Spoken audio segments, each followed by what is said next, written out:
عوامی طاقت کی بجائے عسکری طاقت کے ذریعے ایوانوں میں پہنچتے ہیں، تو پھر آپ کو ظاہر ہے ایوان اپنی عوامی طاقت تو ہوتی نہیں آپ کے پیچھے ایک ریاستی ادارے کے ایک محکمے کی طاقت ہوتی ہے، اور آپ کو لگ رہا ہوتا ہے چونکہ طاقت کا سرچشمہ وہ چیف آف آرمی اسٹاف ہے، تو اس لیے اس کو سلام کرنا پڑے گا آپ کو۔ یہی گڑبڑ ہے اور یہی غیر سنجیدگی بھی ہے۔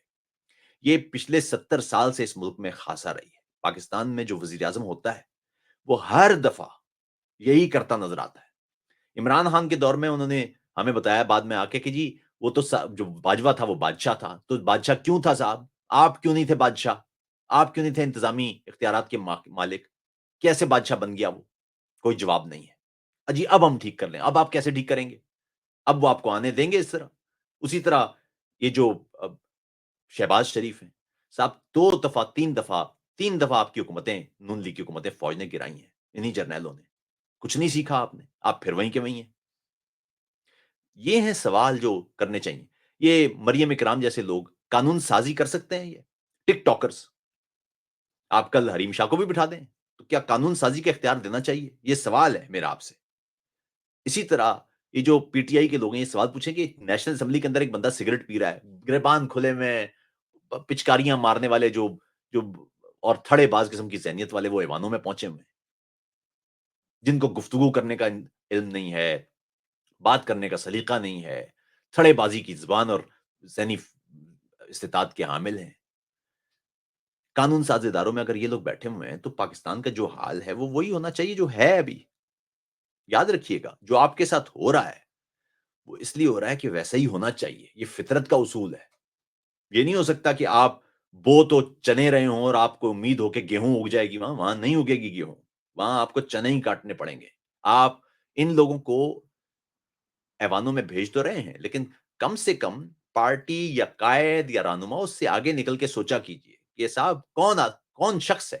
کتنے افسوس کی بات ہے کہ عمار علی جان ہار گیا، جبران ناصر ہار گیا اور یہ لوگ جیت رہے ہیں۔ پھر یہ جماعتیں خود اپنے آپ سے سوال پوچھیں کہ ٹک ٹاکرز اور یہ سوشل میڈیا سٹار یہ کیا ایوانوں میں جا کے بیٹھیں گے؟ کیا تعلیمی قابلیت ہے ان کی؟ قانون سازی کیسے کر سکتے ہیں یہ؟ کیا یہ اقربا پروی کے زمرے میں نہیں آتا کہ فلاں نے سفارش کر دی تھی تو آپ اس کو قانون ساز اداروں میں بھیج دیں، حکومتی فیصلے کرنے لگ جائیں، عوام کی تقدیر کے ساتھ کھیلنے لگ جائیں؟ یہ سوال ہے اور یہ پاکستان میں تمام سیاسی جماعتوں کے اندر ہیں۔ یہ جب تک معاملات حل نہیں ہوں گے پاکستان جمہوری سفر میں آگے نہیں بڑھ سکتا۔ آپ اس وقت تک فوج کے بوٹ ہی پالش کریں گے کیونکہ آپ کو پتا ہے کہ آپ عوام کو سرو کرنے کے لیے تو بیٹھے نہیں ہیں۔ یہ خوفناک بات ہے کہ آپ ظاہر ہے پاکستان ایک جمہوری سفر میں ہے، یہی سیاسی جماعتیں ہیں، انہوں نے ہی ٹھیک ہونا ہے، لیکن مناسب طریقہ یہی ہے کہ پاکستان میں ہم جیسے لکھنے والے عام سول سوسائٹی کے لوگ وہ ان سیاسی جماعتوں پر اسی انداز سے کھلی تنقید کریں اور ان کو بتائیں کہ یہ راستے ٹھیک نہیں ہیں۔ سیاسی جماعتوں کو علم ہونا چاہیے کہ قانون سازی کوئی مذاق نہیں ہے، قانون سازی ایک مشکل عمل ہے، ایک سنجیدہ عمل ہے اور وہاں سنجیدہ لوگ پارلیمان میں بھیجے جانا چاہیے۔ ریزرو سیٹس آپ کو پتا ہے کیا ہوتی ہیں؟ ریزرو سیٹس یہ ہیں کہ پارلیمان میں وہ طبقات جن کی نمائندگی نہیں ہے ان کی نمائندگی یقینی بنائی جائے۔ آپ یہ بتائیے کہ ٹک ٹاکرز یہ کیا خواتین کے حقوق کی نمائندگی کر سکتے ہیں؟ یہ کون لوگ ہیں یار؟ کیسے پہنچے ہیں یہ؟ یہاں پر ان ریزرو سیٹس پر تو انتہائی پڑھے لکھے لوگ، خاص طور پر انسانی حقوق اور خواتین کے حقوق کے علم بردار، ان کو نشستیں دی جانا چاہیے تاکہ وہ جا کے پارلیمان میں جب قانون سازی ہو تو وہ خواتین کے حقوق کو یقینی بنائیں۔ یا اقلیتوں کے وہ جو مخصوص نشستیں ہیں، اقلیتوں کے لوگ، وہ لوگ جو مضبوط لوگ ہیں، وہ لوگ جو بھرپور آواز کے حامل لوگ ہیں، وہ لوگ جو اقلیتوں کے حقوق کے تحفظ کے لیے اپنا جینا مرنا ایک کیے ہوئے ہیں، ان کو نشستیں ملنا چاہیے نا یہ کہ وہ جائیں اور پارلیمان کے اندر مضبوط آواز بنے اقلیتوں کی۔